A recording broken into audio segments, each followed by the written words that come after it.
o'clock. It's time to get this show on the road. Am I on, Jeff? Yeah. Okay, good.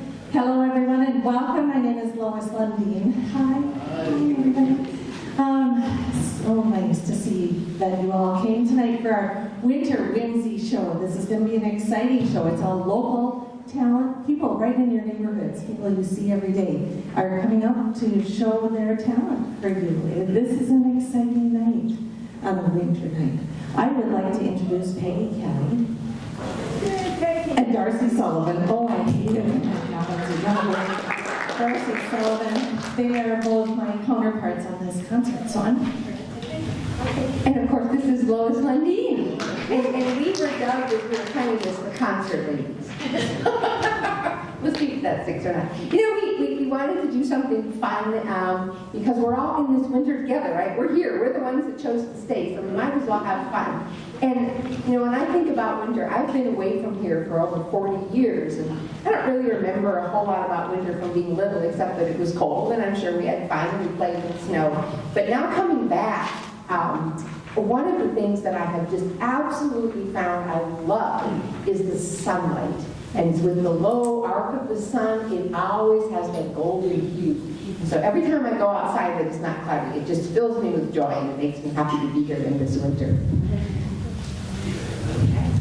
Well, and if you look out in the hallway in the display case, there's a wonderful display that has Mrs. West's artwork from her 6th grade class, out around Ojibwe culture. And there's a little jingle dress out there that used to be mine. So my theme tonight also is, if everybody can repeat with me, baboon. Baboon. Baboon. Baboon means it is winter in Ojibwe. And that is how we mark the years.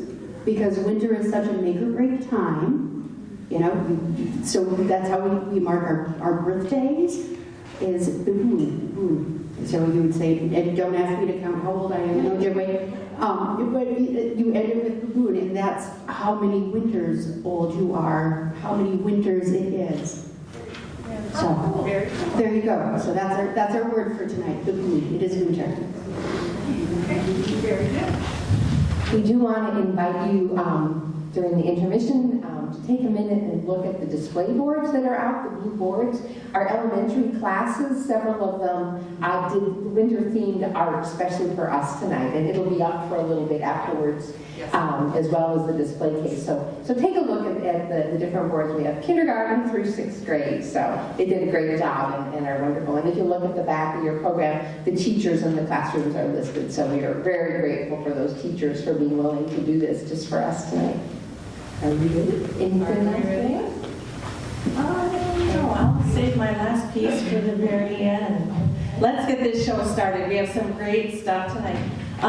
The very first that we're going to have is from Peggy and Darcy. They are going to play a number, and that will be followed by some reading. We have music, we have poetry and prose for you tonight, and I hope you enjoy the show. Thank you.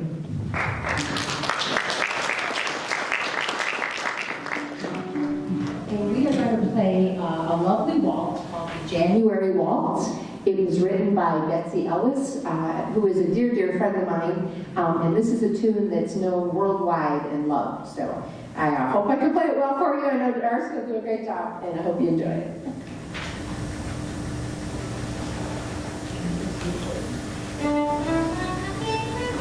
Okay, ready? 1, 2, second. 1, 2, 3, 1, 2.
Our next person up on the stage tonight is my friend, Tucky Dill. Tucky is, we haven't been friends for a long, long time, but we became fast friends. Yes, and I'm delighted to have you here tonight. Tucky is going to read a piece for you, and she will introduce that. So Tucky, if you'd like to, please welcome Tucky Dill.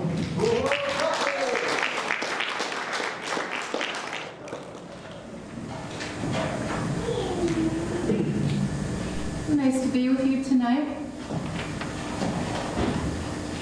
I'm Tucky, and I'm a former elementary school teacher. I guess once you're a teacher, you're always a teacher. And Peggy invited me to participate this evening, which I'm more than happy to do. The selection I chose to share with you is Casey and Derek on the Ice. This is a lovely rhyming book for young children. And appropriately, it's about two young brothers that play on the same hockey team. It is also written by their mother. The author is a hockey mom. Her name is Marty Cederman, and it's illustrated by Zachary Pullen. Casey and Derek on the Ice. Let's pick up the action. The game is tied up between the Rockets and the Titans.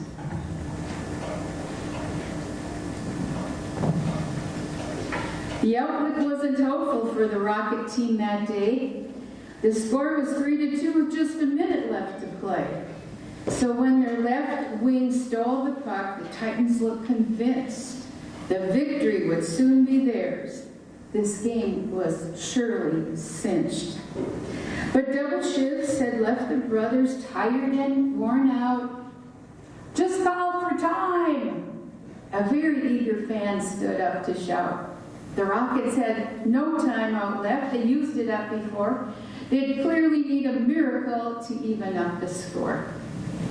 Just then, the Titans called for time. Surprising everyone, their goalie's pad was slipping off. A strap had come undone. So while the Titans helped their goalie back into his gear, the Rocket coaches picked their line and made the game plan clear.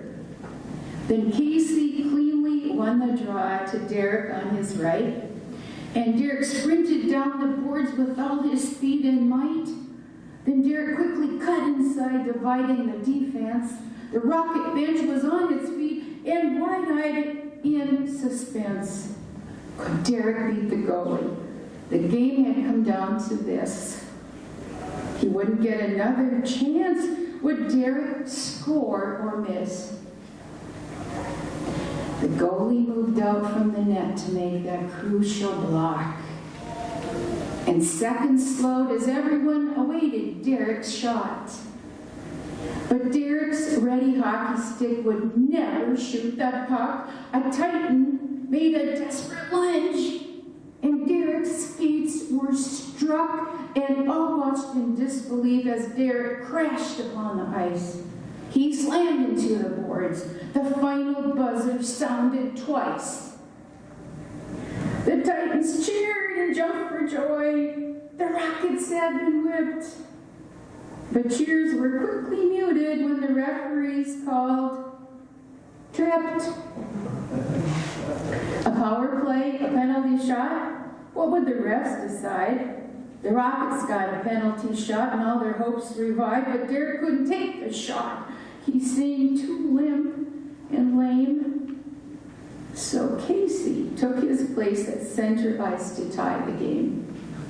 The Titan goalie waited in a low, encroaching stance, and Derek's eyes met Casey's in a reassuring glance. Then Casey skated toward the goal with strides of speed and grace. A shared look of determination etched upon his face. His bearing rang of confidence, no sign of doubt or fear. He dreamed about a chance like this for an entire year. He head faked left and cut hard right, and then he let one fly. the goalie's glove snapped up to stop the puck from getting by. Then in that frosty stadium, a team yelled out, "Hooray!" And on that cold and icy rink, a hero saved the day. And so the game was sent into a hard-fought overtime. The winning goal was scored as soon as Derek joined his line. Derek zigged and zagged, and then he let one rip. That goalie never had a chance, as in the net it zipped. The end. So fun. Thank you. I don't know about all of you, but I love it when somebody reads me a story. It doesn't matter if it's a children's story. Sometimes I like those better. You get to the point, you get to the moral of the story faster. Thank you, Tucky. That was delightful. Delightful. Our next group is going to have to come out and set up really quick. I will introduce them, and I want to make sure I get this name right. These ladies call themselves the Mother Pluckers.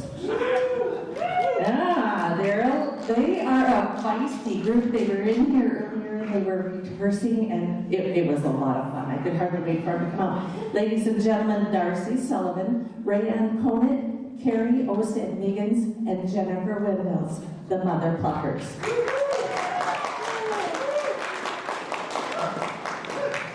Nice shirt. Nice shirt. Should have told me. Did everybody, I see you guys had trouble finding a seat. So everybody's comfy and good view. All right, no parking problem. So yeah, we are the Mother Pluckers, is what we give ourselves for the name to be. Our catchphrase is, how do we start? Servants of Shelter, Valentine's Day, singing telegrams. Right. So, yeah, that was wonderful. And we decided that pretty much every time we got together since then, we ended up breaking out into, instruments are involved. We ended up, amongst other things. Yeah, instruments. Yeah. Maybe a glass of wine or potentially. So anyhow, when we were doing something, I think Ray actually, something happened and we screwed up and you went, "Oh, Mother Plucker." And we were like, "That's a band name."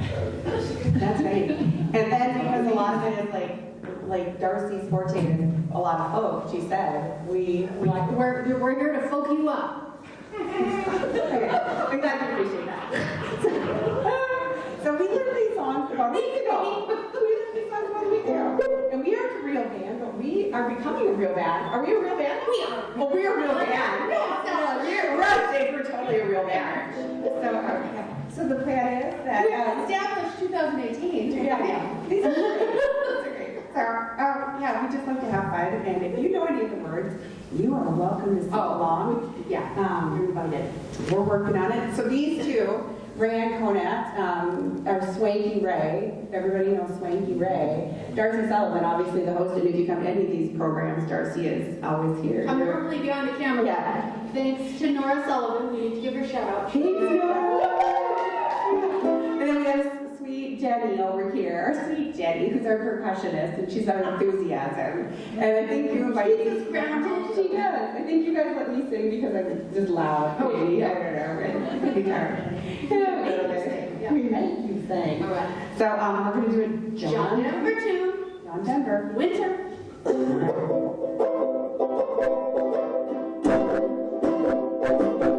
It's cold, and it's getting colder.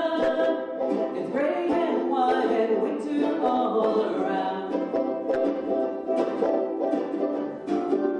You know, I must be getting older, and all this snow is trying to get me down.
Why are there half the people in the audience left? All right. In a totally different direction. What kind of a totally different? Our own take on a song that you know this song, so when you hear it, feel free to sing. We just kind of did our own little version of it, so. All right, we started.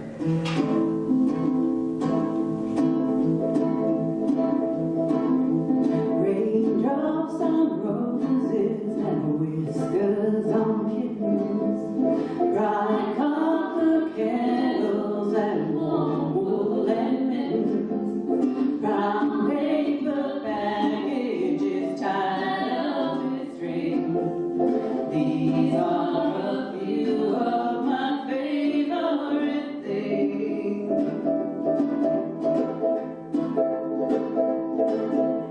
Green colored ponies and crisp apple strudel, doorbells and sleigh bells and schnitzel windows, wild geese that fly with the moon on their wings. These are a few of my favorite things.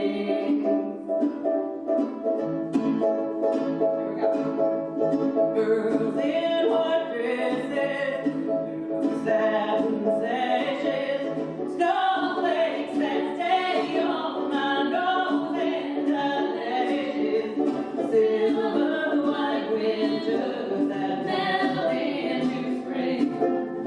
These are a few of my favorite things. When the dawn bites, when the bees sing, when I'm feeling sad, and I simply remember my favorite things, and then I don't feel so bad.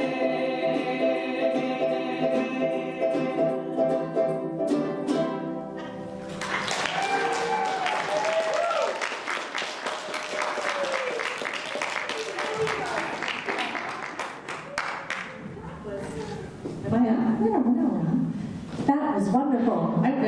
Rosie and I were back here tapping our toes and dancing a little. Thank you, ladies. Thank you. That was fun. Our next person up is Todd Ojala. Todd is going to read a piece for us. I'm excited to have Todd here tonight. While Todd makes his way to the stage, I thought I would share a little winter trivia with you. Something that I found kind of interesting. Did you know that people born during the winter months are less irritable? Did you know that? I didn't either. I was born in the summer. I was born in the winter.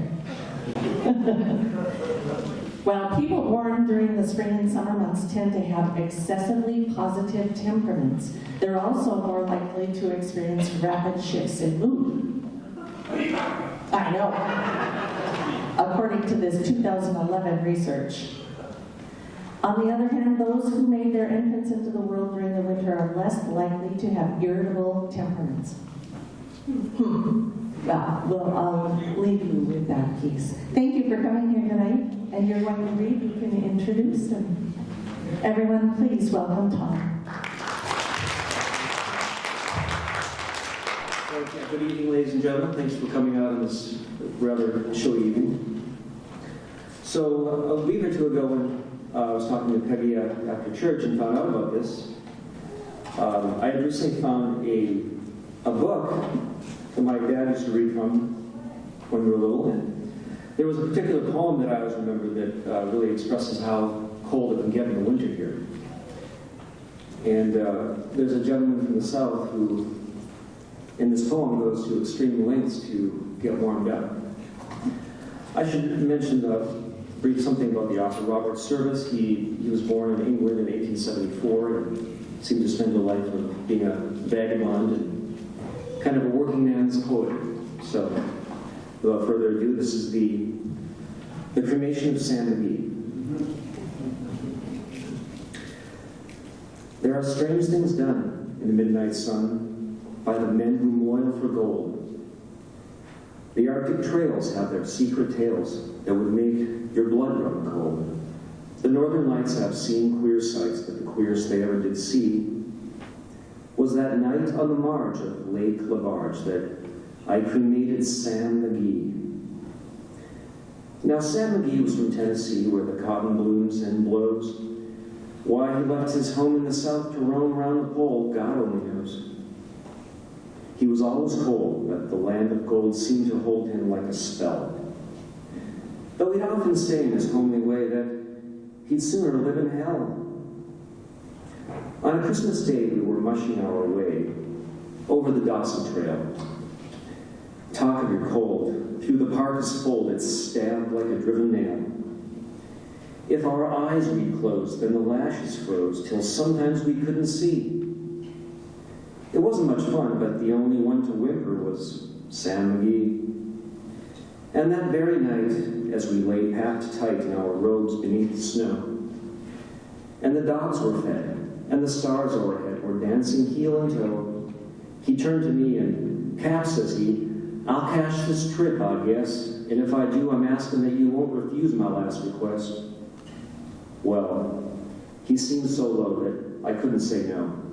Then he says with a sort of moan, "It's the cursed cold, and it's got right hold till I'm chilled clean through to the bone. Yet 'tain't being dead, it's my awful dread, the icy grave that pains. So I want you to swear that foul or fair, you will cremate my last remains." A pal's last need is a thing to heed, so I swore I would not fail, and we started at the streak of dawn, but God, he looked ghastly pale. He crouched on the sleigh. He raved all day of his home in Tennessee.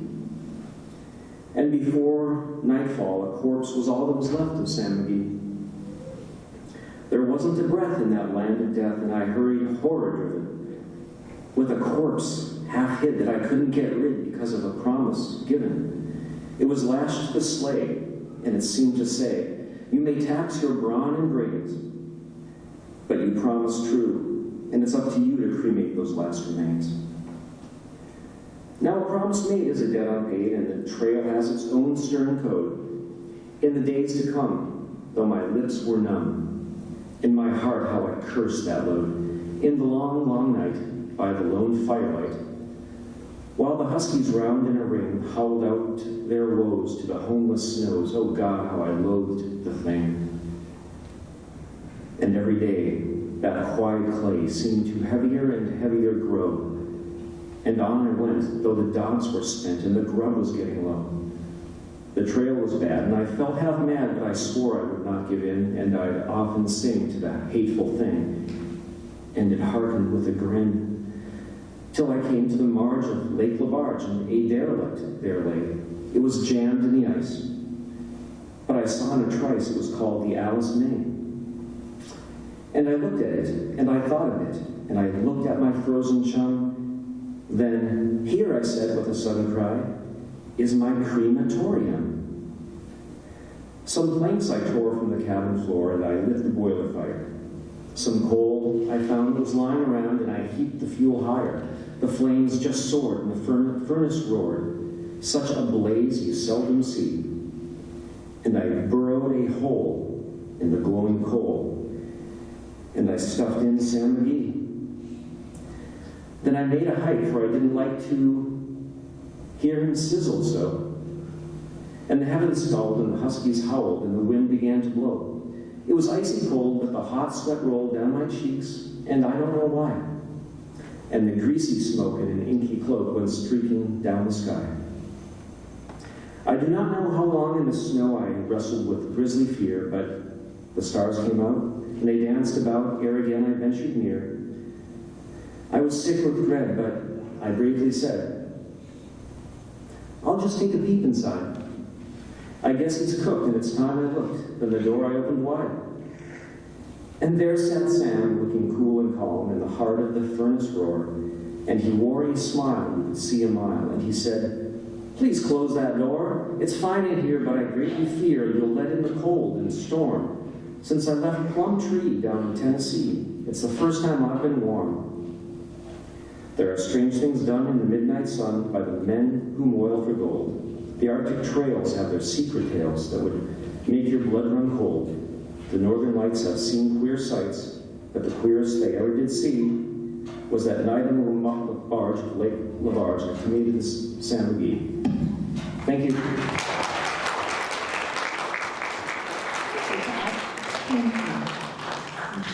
Again, I always enjoy hearing people read.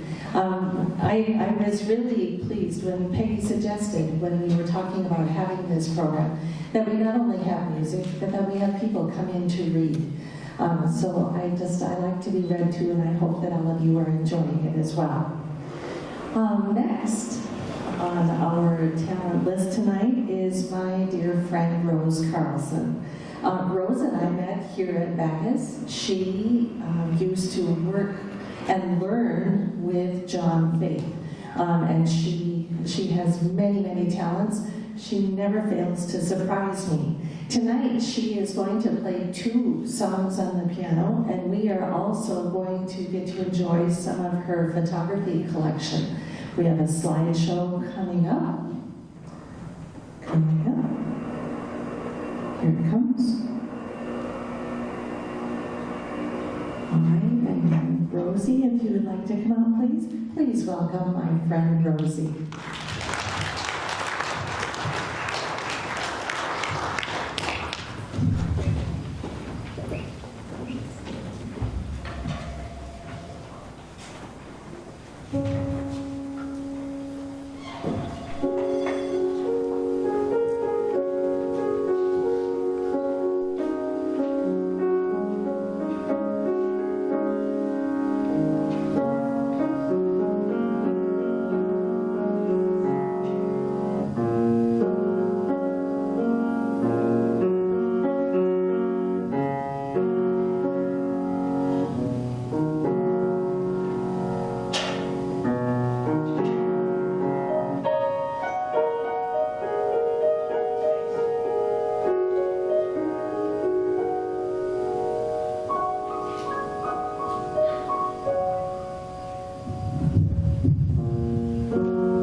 That was a collection of that I put together of videos and pictures, photos from, as I said, game camp pictures from the backyard there, property that my fiance Kevin 80 has. That one particular one there is actually an eclipse. So I thought that was pretty cool to throw that on. And this playing here, I show people that because you just make it up. Anybody could play that. I can't read music. I can't read notes. It's just anybody. It's all black keys. You know. Sorry, it's not great. It's all cheating. It's just this is all fake. It's fake. Sorry. I can't read notes. I can't. You know.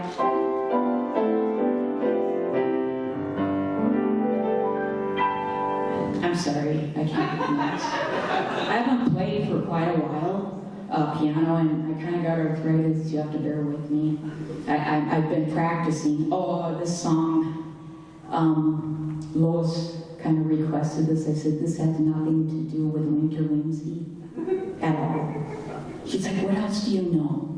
And I'm like, well, I know some stuff, different things, and yeah, I learned from my mom's. It's passed down through the years. And, you know, so I played a few things. You gotta play that. It's like, I can't play that for that. You gotta play it. Okay, so this is her fault. I'm gonna try. It's really rough and rusty. Like I've been practicing 3 days, so bear with me. I'll try. And the seat is slippery.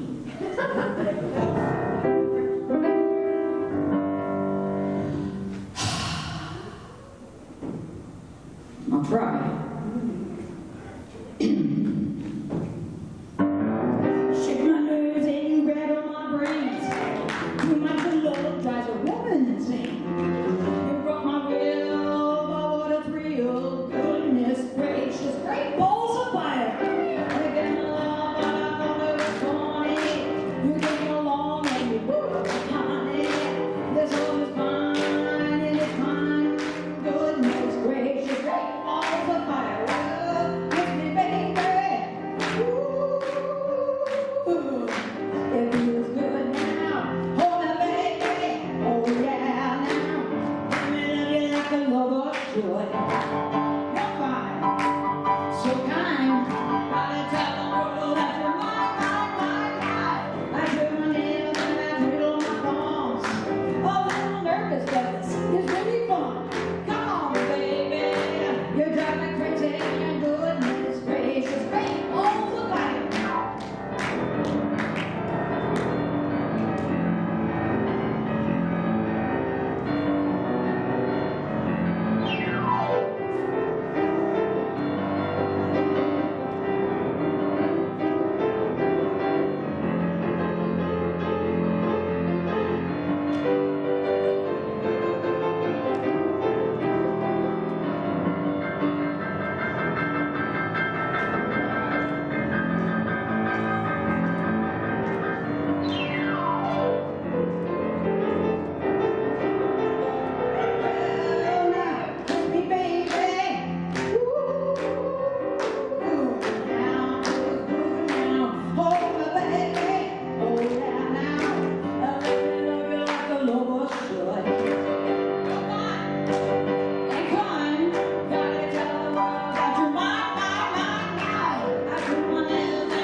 That's it.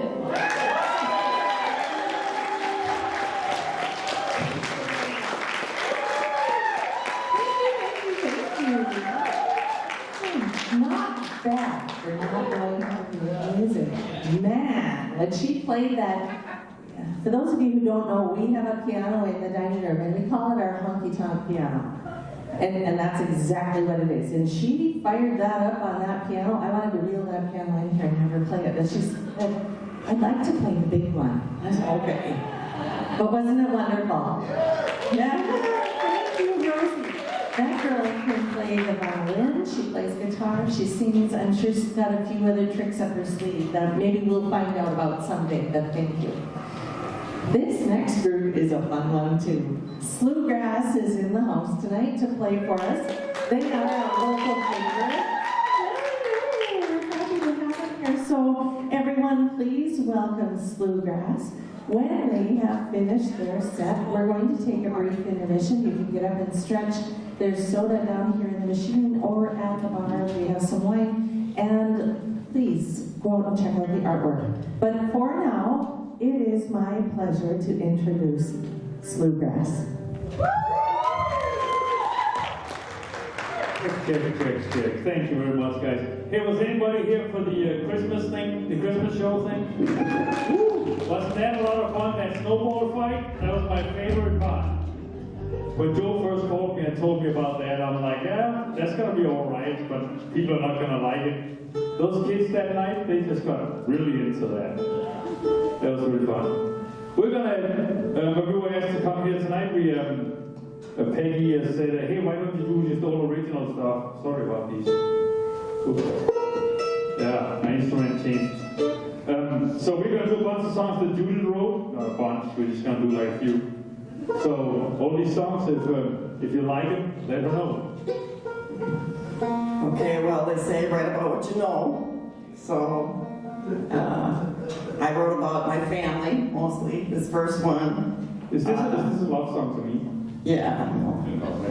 So this one is about my family. This first song we're going to do, it's called Average.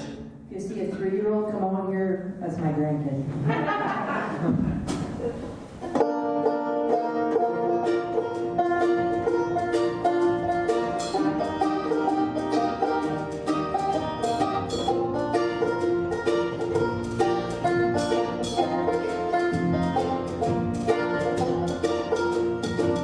Eating chocolates all alone, sitting waiting by the phone. Just a cat store company, they're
I'm just so glad we got asked to play up here because for the Christmas show we had just a fabulous time practicing. Actually, we were rehearsing because we got a classically trained bassist in the band. So, yeah, Brian Pomita right over here, and what a fantastic guy. Give him a big round of applause. Joe was just talking to Brian backstage here, and they were talking about how Joe used to sneak in here at night. The janitors used to let him in at night when Brian's dad was the principal here, and so Joe could practice. There's piano in the back room back here, so lots of history on the stage right now. Talk about history. This old guy, this fabulous drummer back here, he started his first band, I think, in 1976 here in International Falls. That's pretty close, yeah, 1976. Was I born back then? Yeah, probably not. So, and the best small engine repair guy you would ever meet, so thanks for that right there.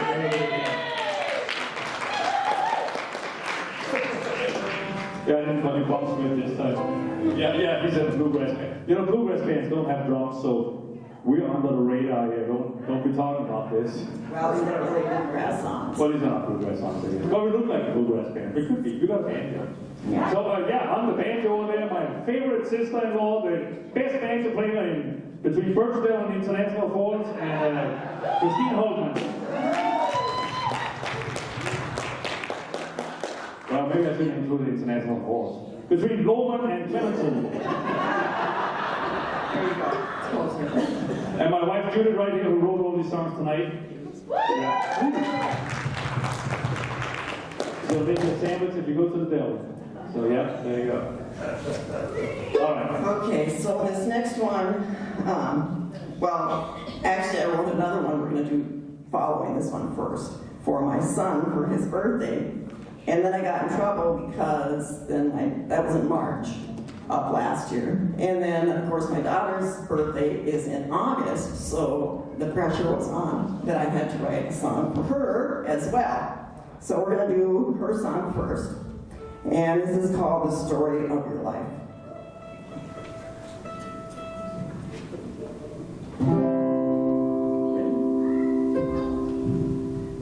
And 25 years ago, I fell in love with a little blue-eyed girl with hair so blonde to show my gold. That's the story of your life unfold. I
actually did this one in public. I mean, never even practiced it with the band, so they did a good job, them guys.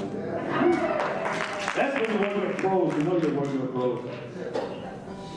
We're going to do this other one she was talking about. She wrote this one for Holger, and we are trying really hard, and Lois is working with me on this, so thank you, Lois, very much, Lois Lundin. But to get Holger's band up here, and we played on this stage for I think at least 12 or 15, well, whenever this thing started. We were in the first radiothon on this stage, and we're trying to both Christine's son Gary and our son Holger plays professionally on the Bluegrass circuit. They actually get paid money and they make a living from playing Bluegrass music. Well, they kind of make a living. It's not like working at the mill or something like that. Gary's wife has a good paying job. Yeah. Gary, he married a nurse, and Holger, he's still in college. He's doing a master's in engineering in college, so he still lives really cheaply. But Holger, he just played on a cruise 2 weeks ago, I guess, because Judith went and I stayed home to plow snow, which I was glad to do. But anyway, we're trying really hard to get those boys up here. We know for sure that Gary's going to be playing down in St. Cloud in August, so we're going to be excited about that, and maybe we can get Holger's band to Minnesota too in August, so that'll be exciting. We don't miss them though. We're like, man, we can do this without you guys.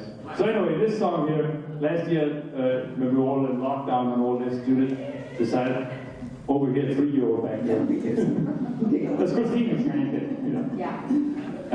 we decided that Judith wrote this song here, and we put it out on the internet, and it became a instant success. We got like 50 clicks on it or something. That's a lot for us. It's called The Journey.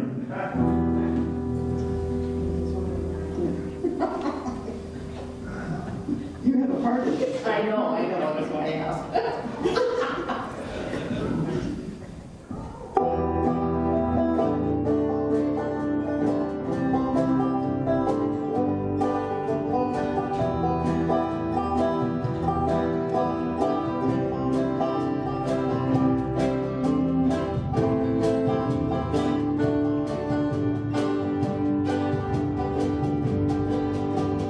In a lifetime lived, you're only young.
there.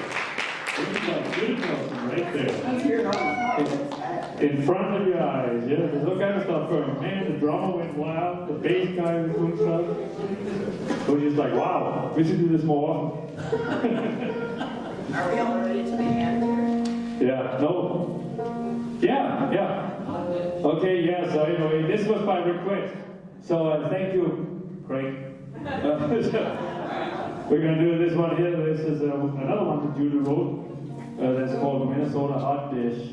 This one may be locally famous. Yeah, so locally, it might be famous. We played this one on a Saturday out at last Sunday, after the canoe races. Man, I bombed the canoe races. Like, I grabbed the canoe, Sophia got out of the canoe, I got into the canoe, and I grabbed the rope, and I started running, and the other length of the rope went up to the canoe, and I was just spinning my leg. Like 55 seconds, and the winning time was 35, so oof that. Yeah, anyway. So this is kind of a winter song. Yeah, thanks a lot, Todd, for recording this last week. That was fun. Yeah. Okay, here we go. It's about a hot dish. I'm Minnesota hot dish. Kitchen's in a big mess. Throw me that dish rag. Better get a trash bag. I need a salad for the Republican and got my full of Minnesota hot dish.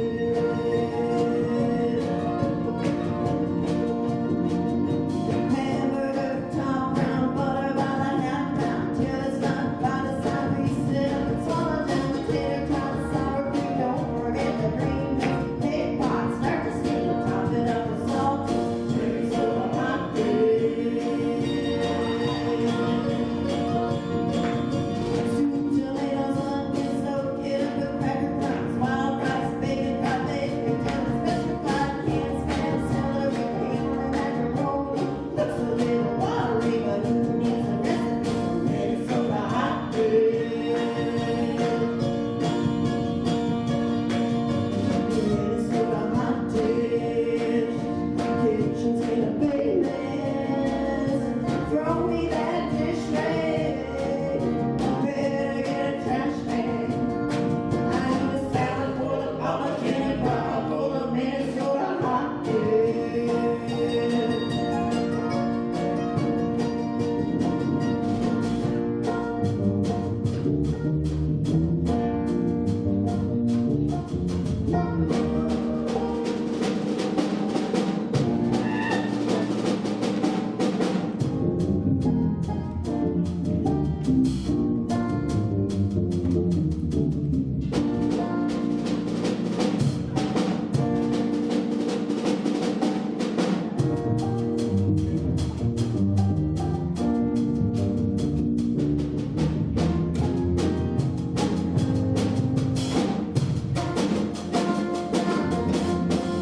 Chips, wire with mushrooms, potato butter, canned beans, shredded cheese, eggs, and chicken up the seafood, strained peppers, nuts, after pound potato sauce. Stir it up, eat it twice, leftovers are always nice. Minnesota hot dish.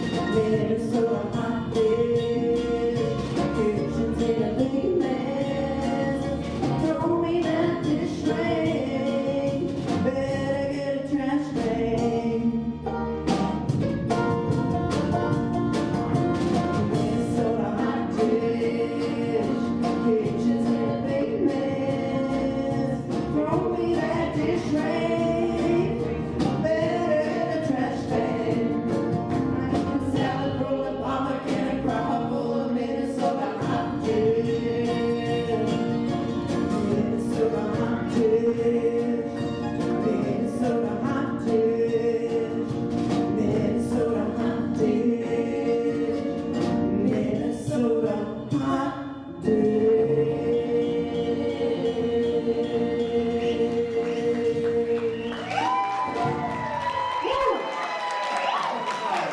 Thank you to the dancers over there.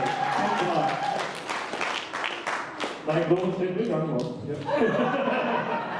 She was dancing, that's all. Wouldn't it be great? I love it when people get up and dance. I was dancing. The girls, you rocked it up there. Thank you, Bluegrass. That was fun. That was fun. It's always a joy to have them in the house. We are, I have one little trivia. Oh, the kids are good. Yeah, we played Go back there all the time. Her little guy, he's like 3 years old, and he's back there, and he runs up to me and he says, "Ready?" I say, "Go." Up he went. So if you heard him back there, he was having a good time. I was going to tell you, they sing Minnesota Hot Dish, and I have a funny little fact, at least somebody thought it was a fact that said something about winter increases your appetite, and I thought, no kidding. Minnesota Hot Dish, one of my favorites. We're going to have a short intermission. We're going to take just 10 minutes, get up, stretch, go look around, catch your breath, and come back for more. We have some reading that is going to happen. We've got a little more music on the board, but please come back and listen to the second half of the show. Thank you. And the next musical piece is going to come from the Falls Fiddlers. These ladies get together and they practice, and they have a couple of little numbers that they want to play for us. So please welcome Gloria Lindstrom, Carol Bellaggi, and Peggy Kelly.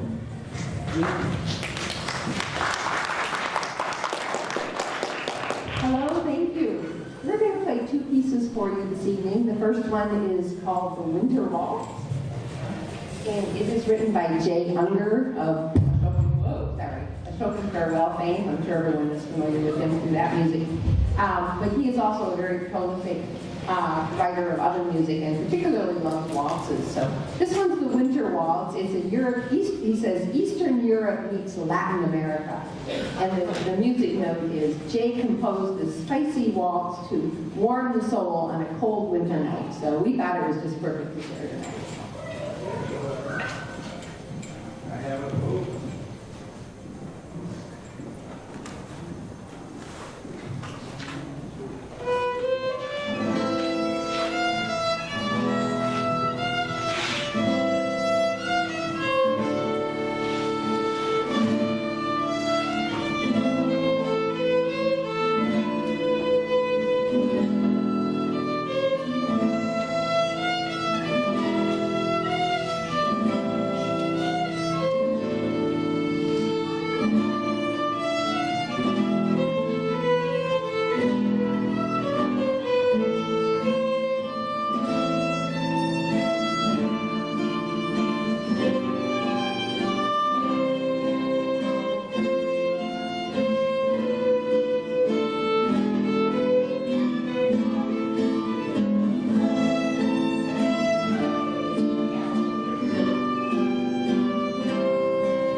Sorry, minor equipment adjustments.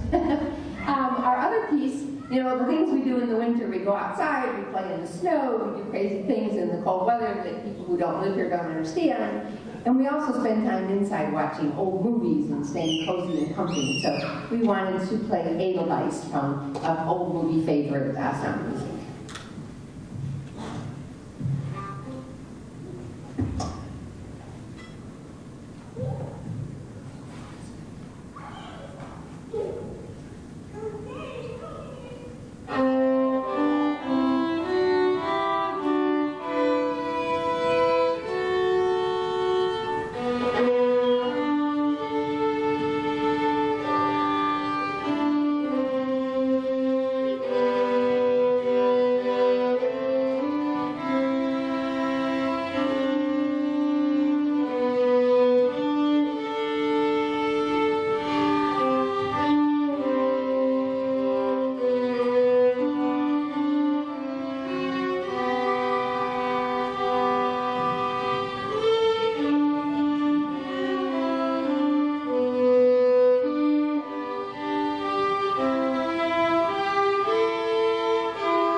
Thank you, ladies.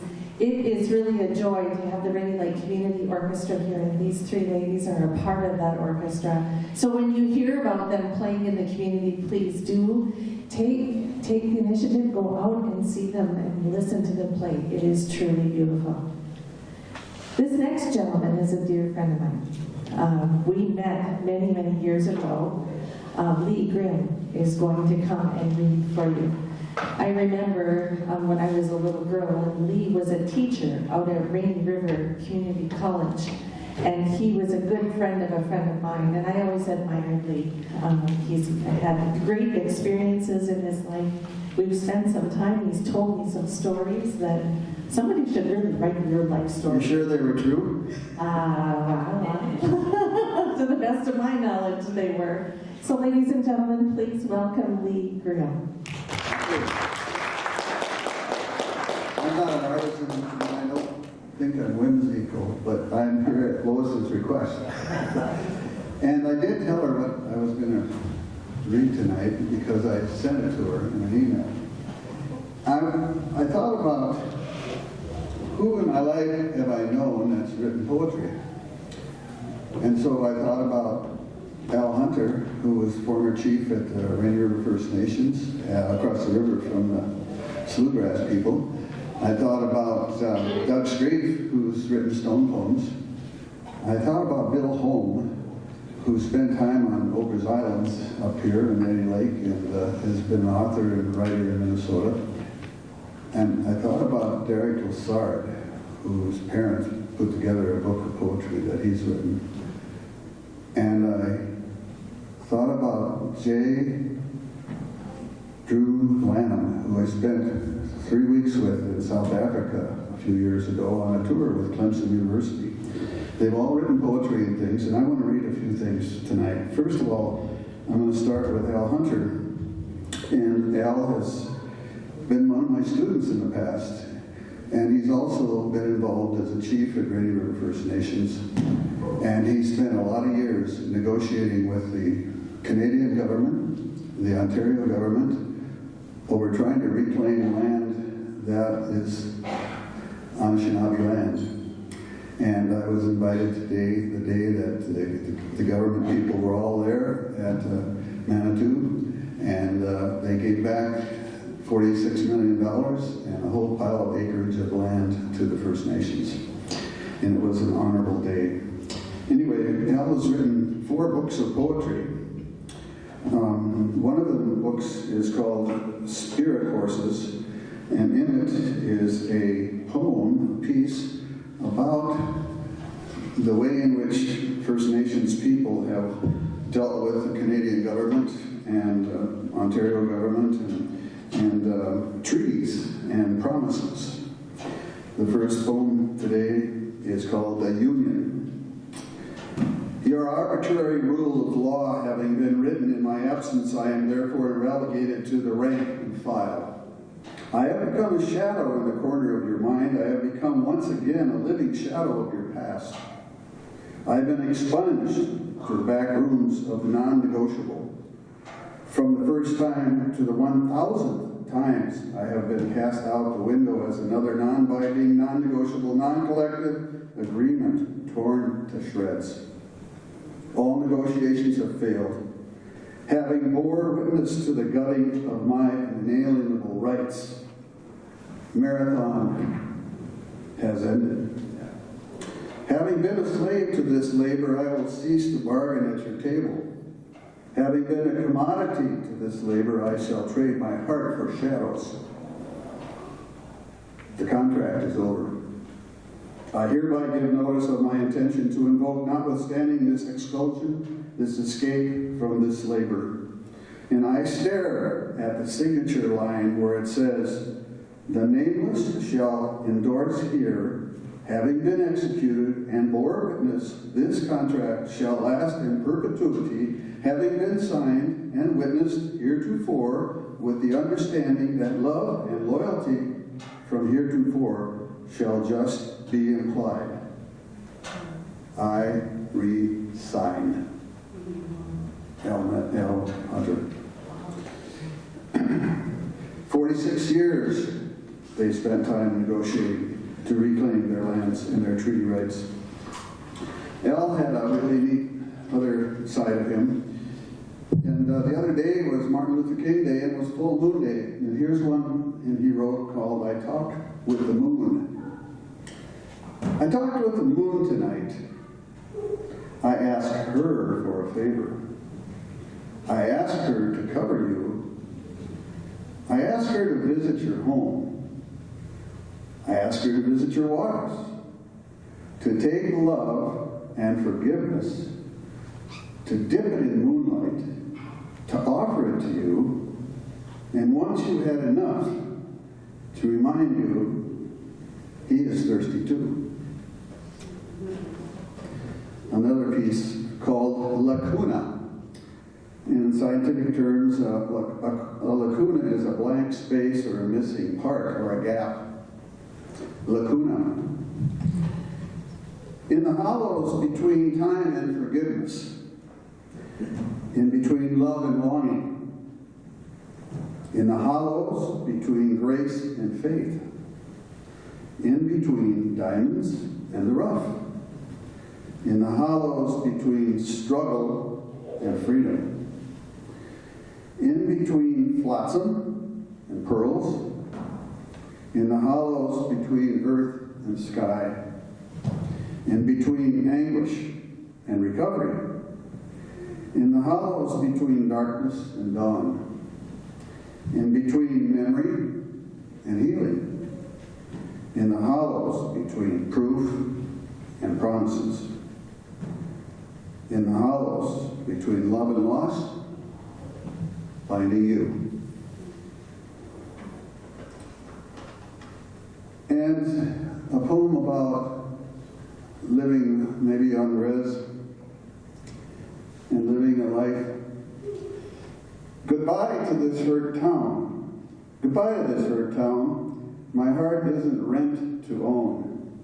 Pain is in the squeaky floors. It's peeling off the walls. It's wailing through the open doors. I won't be taking your calls.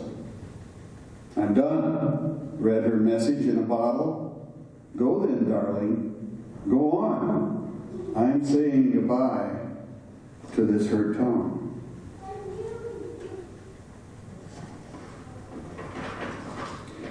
Goodbye to this hurt town. My heart isn't rent to own. Pain is in the squeaky floors. It's peeling off the walls. It's wailing through the open doors.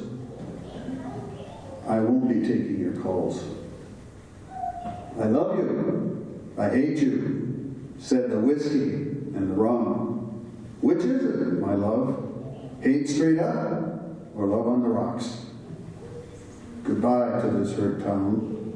My heart isn't rent to own. Pain is in the squeaky floors. It's peeling off the walls. It's wailing through the open doors. I won't be taking your calls. I want to also read something from my friend J. Drew Lawson, professor of biology at the Clemson University. And this is a piece that he wrote about the fact that he loves life and he has a great reverence for life. It's called Handle Any Life by J. Drew Lanham, professor of biology at Clemson University. The other day, Henry Carey called me and said he had an eagle that got hit by a car out on the Van Linn Road. And he asked me to come and help him. And so he called the Raptor Center in Duluth to have the bird shipped down to them so they could repair him. And Henry was really worried about this bird. Anyway, he drove it down to Virginia, and eventually people took it from there to the university. And the other day he called me from Yuma, and he said, "What happened to the bird?"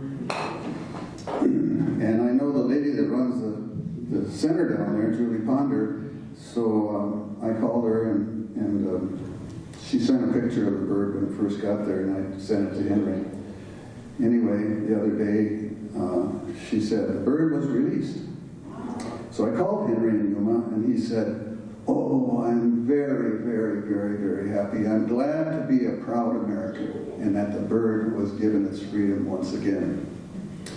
So this piece is pretty good, I think. It's called Handle Any Life by J. Drew Dunham. Handle any life in your hands as if it were your own. Feel the heart beating, small as it may be, and imagine it in your own chest, beating in syncopated time to become shared meter. That pulse, the breathing, is your rhythm, your ins and outs, its ins and outs. Look close under what warty skin or soft fur or gaudy feathers, and see self. Its being is your being. Be in that same skin for what moments it will allow. And then, when the convergence between you is sealed, release that wild soul to free roaming as you would desire in your own. I think that's how Henry felt too. One last piece. I know I'm spending a lot of time here. Bill Holm spent time at Ober's Islands. He knew the people out there. He knew the story about Ober and so on. And so in a book that he wrote called The Dead Get By With Everything, he wrote this piece called Ernest Oberholzer and Billy McGee Go Canoeing on Rainy Lake. And it's dedicated to Gene Monahan and Anishinaabe Alan Snowball. In 1913, table feet had claws. Men scowled in photographs. World wars unnumbered yet. Your grandmothers and Teddy Roosevelt still alive. Two, one a Harvard man, the other Ojibwa, paddled under a full May moon. Clicks and whispers rise from the just broken ice. Otherwise, silence. The men say little. One wears knickers and high boots, a plaid wool shirt, too hot now in the spring. The other wears a skin shirt, face dark under brimmed hat. A fish leaps, and otter rolls over a few hundred yards ahead. Ernest Oberholzer spots a moose shadow erect near shore. Its ancient nose pointed somewhere underwater as if music were rising from that spot. Years later, he writes about moose, saying, "Sooner or later you will meet one, that ludicrous patchwork of snout, bump, bell, and flapping ears, which the scientists say is one of the oldest animal forms and more than looks it." He not only completes the illusion of the past, but makes the Pleistocene a reality. But now in May 1913, on Rainy Lake, where Canada and Minnesota come together at the bullseye of the continent, the two canoeists have still not made camp. Billy McGee paddles, while Oberholzer reaches down into the ribs of the canoe, brings up a violin case, just like these ladies over here. He tightens the bow, resins its hair, and tunes. Bare fifths ring over splashing fish, moose breathing. He bows a chord, a major chord, and then a D minor vox chaconum. Neither moose, otter, nor Indian knows this music, though they have heard it many times. Before they listen, the violin misses notes in this spiny, grandiose piece. Yet sound goes swelling up from the canoe into the night, as if the canoe itself were being bowed by something invisible beside it in the water. Not just the illusion of the past. This is the past itself. 1913, also a Pleistocene. Ice still not quite gone on the cold lake. Stone Islands only shadows as the moon passes under a cloud.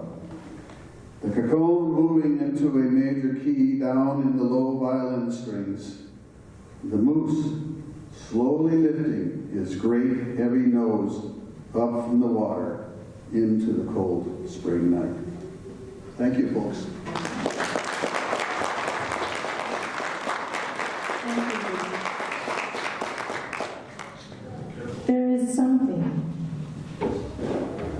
hate those stairs. All right, no, we're good, we're good. There is something about listening to poetry being read to you and the pictures that it generates in your mind. I was listening to Lee read that last piece, and I thought about a moose out in the middle of nowhere and listening to a violin and having never heard it before and wondering what it was. And I just imagined his reaction. I thought it was really good. Thank you, Lee. Thank you.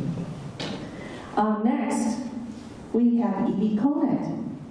Evie is going to perform a song, I think, for us tonight. We're happy to have you here, Evie. Thank you.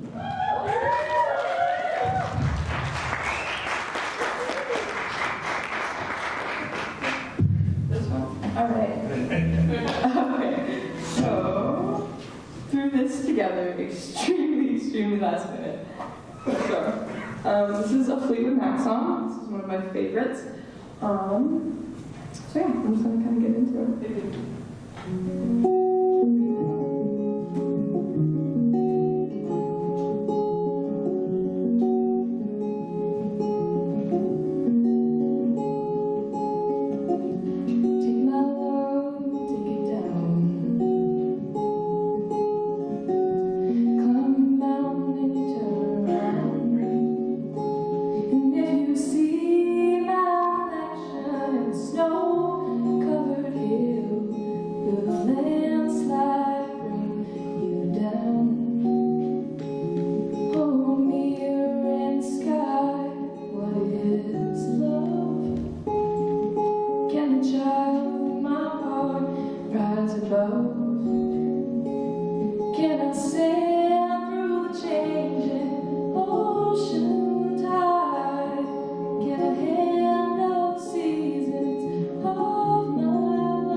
Lighten the mood with a little more of a goofier song that I love. It's a song for sweethearts. So.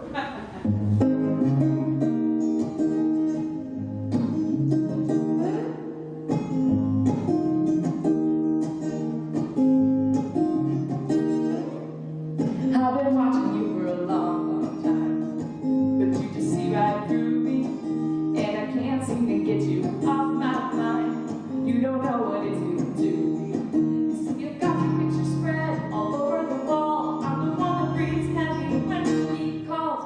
Stalker.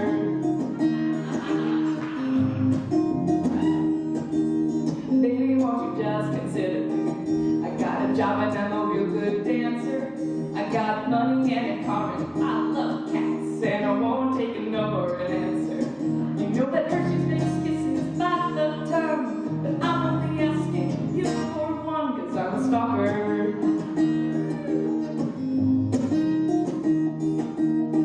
You're beautiful, you're beautiful, you're beautiful, it's true. The day I touched your face, you sprayed me with mace, but until you say I do, I'll still be stalking you. Cause I'm a stalker.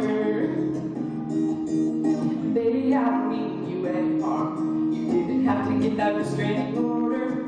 All I do is camp out in your backyard. It's just me and my little recorder. And if our life was a movie, you'd be the star, cause I always know exactly where you are. Cause I'm a stalker. I'm a stalker. I'm a walker, not a talker. I'm a midnight stalker, baby. Stalker.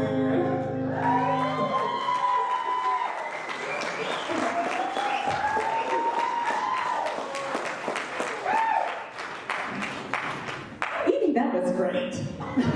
That was fun. Thank you, thank you. And that was a spontaneous. You know, we like to be spontaneous with bringing artists up. I would encourage all of you, if you know people who might want to get up here and play a little song or do a little thing, let us know. It's a lot of fun. Carrie. Yeah. I hear you have a poem. Yeah, yeah. Have you ever listened to her? Carrie's going to read a little something, something. Yeah. Oh no, I got the wrong darn thing. Hang on. Oh, no. Oh, no. Another song. I'll get there. All right. It disappeared. Oh, here, I got it. Do any of these work? Do I just need to stop? Oh, yeah, over there. Sure. So this is a last minute thing. And Darcy had mentioned about doing a reading. And mine is really short. It's not really a reading, it's more of a ditty or a limerick.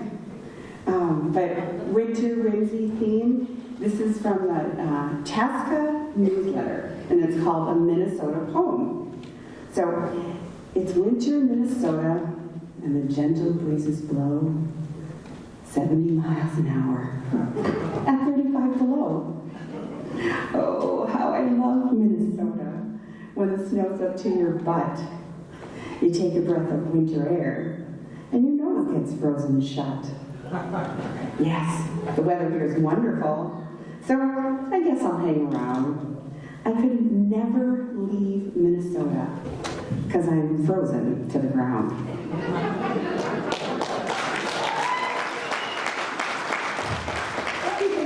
That was perfect. See? I said, do you have a little something? She said, yeah. That was wonderful. Thank you, Shirley.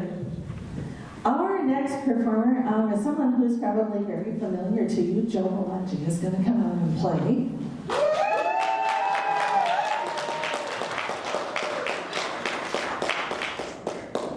Have fun.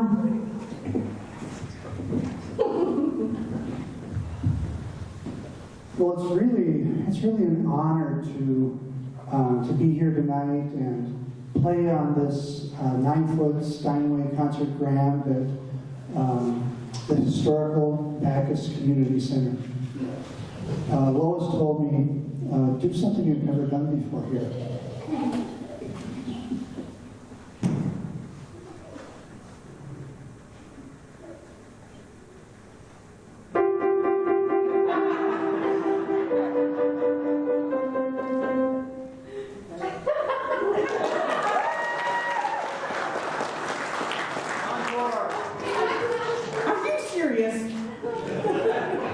Well, I did tell him to do something he's never done before. Do you have anything else? Chicken nuggets or something.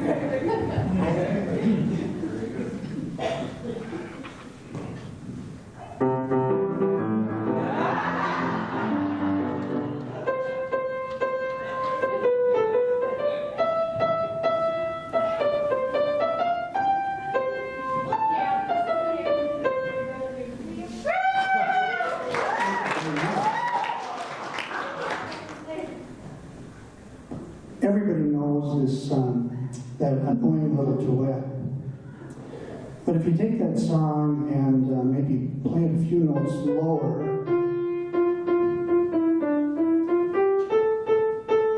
a little slower, you probably end up with something that's a little closer to the heart and soul that you would have heard in 1940.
I did truly tell him, play something you've never played on stage before. I was not expecting chopsticks. Ta-da.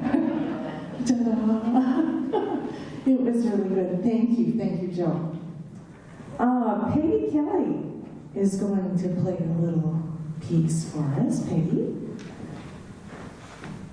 Where'd you go? She said tonight, somebody has to be sure to take pictures, and I think that's been you. There we go. All right. Thank you, Peggy. I know I thought I didn't wear the most subtle outfit for being running around, so apologize if I glittered across the room. And actually, I'm not going to play something. I'm going to read you a poem, which reading poetry is not something that I'm familiar with doing, so I want to thank Carol Belanger for some last-minute coaching. I try to be coachable. I know Todd Ojala has been coaching me in cross-country skiing, and I'm still alive, and he still speaks to me, and Carol's great help. So we'll see how well I took to the coaching for this. But this is a very short poem called Wood Fire Requisites, written by Don C. Carey. And I know many of you know Don Carey. I know him as Mr. Carey. He was an English teacher and debate coach and drama coach and speech coach, and just did lots of things here in International Falls all the way through his profession, teaching profession, sewed into the lives of so many of us youth. And he also did writing and was an active outdoorsman. And this is from his book, Take Me to Your Hunting Cabin. And it says it's a collection of poems and short stories written in the deep north woods of Birchdale, Minnesota. Right down there by you, Soren? Okay, so wood fire requisites. The sight of a wood fire burning so bright can be a body-warming, heart-warming, pleasing to sight. Variant colors that dance and sing can bring contentment and joy with a hereditary ring.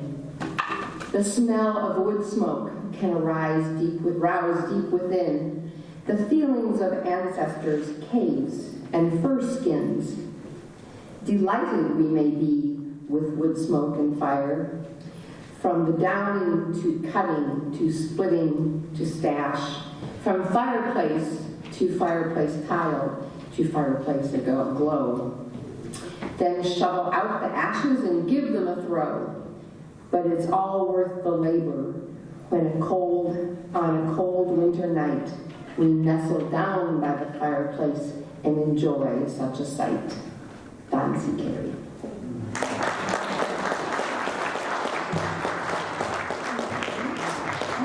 That we're going to read the poem by Don Carey. There are many of us who remember Don Carey was a teacher here, and he was my speech teacher, and we learned Zig Ziglar, I'm super good, but I'll get better. Anybody remember that? Super good. Darcy Sullivan is going to close out our show tonight. After Darcy is finished, we have a few announcements we'd like to share with you, so please stay seated. But Darcy is always a joy to listen to on the stage. We appreciate her many talents here at Bacchus. She is our KCC TV program director and does an outstanding job. This program will be broadcast on KCC TV, so you can watch it again, or let your family, your friends know that it will be out on Channel 7. Darcy, it's all yours. Okay. And tonight, Nora Sullivan is behind the camera, so. Because I made her. Getting paid. I know, I said, you can have anything at Rayon's store. I'll just buy you whatever. There we go. Okay. So this is a Gillian Welch, David Rawlings tune, but I do it a little differently because I make it sound a little sad. Because I don't know why I like to do that.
Okay, so we cannot have a Winter Whimsy song if we do not include an artist request from our friendly neighbors to the north. So here's an Anne Murray one.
To join me. And we're going to say our goodnight and give some announcements. Thank you for that. That was lovely. That was so pretty. So before everyone goes home tonight, I want to thank you all for coming here. It's great to have people in the audience. It's wonderful to put together a show and to have people here to appreciate it. So thank you for coming. On Thursday of this week, the Falls High School is going to be presenting their one-act play. I know, before they go to competition, they want to get a little audience experience, so please come, 7 o'clock, Thursday, the Falls High one-act play. Friday night, on the 28th, we're going to have Shirts and Skins.